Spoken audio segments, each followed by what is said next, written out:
Please, have a seat. President Zelensky, it's an honor to welcome you back to the White House. When President Putin launched his brutal total invasion of Ukraine in February of 2022, and Russian tanks rolled over the border toward Kyiv, there were those who thought Ukraine wouldn't survive for a month.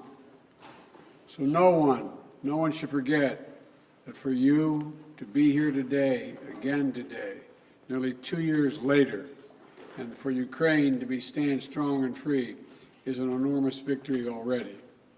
Putin has failed in his effort to subjugate Ukraine. The brave people of Ukraine have defied Putin's will at every turn, backed by the strong and unwavering support of the United States and our allies and partners in more than 50 nations in Europe and the Indo-Pacific. And Ukraine will emerge from this war proud, free, and firmly rooted in the West unless we walk away. The American people can be and should be incredibly proud of the part they played in supporting Ukraine's success. We'll continue to supply Ukraine with critical weapons and equipment as long as we can, including $200 million I just approved today in a critical needed equipment, additional air defense interceptors, artillery, and ammunition. But without supplemental funding, we're rapidly coming to an end of our ability to help Ukraine respond to the urgent operational demands that it has. Putin is banking on the United States failing to deliver for Ukraine. We must prove him wrong. The United States and Congress must, as I asked last week, it's stunning that we've gotten to this point. You know, we need to fully appreciate how it's wrong, how this is being viewed around the world and being used by Russia. Russian loyalists in Moscow celebrated when Republicans voted to block Ukraine aid last week. The host of a Kremlin-run show literally said, and I quote, "Well done, Republicans. That's good for us," end of quote. Let me say that again. This host of a Kremlin-run show said, "Well done, Republicans. That's good for us." That's a Russian speaking. If you're being celebrated by Russian propagandists, it might be time to rethink what you're doing.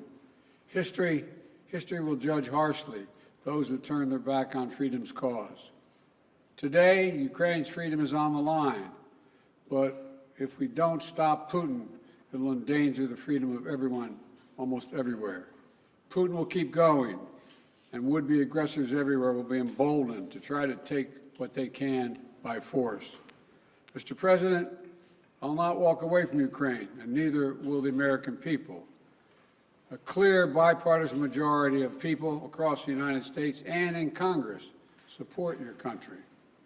They understand, as I do, that Ukraine's success and its ability to deter aggression in the future are vital to security for the world at large.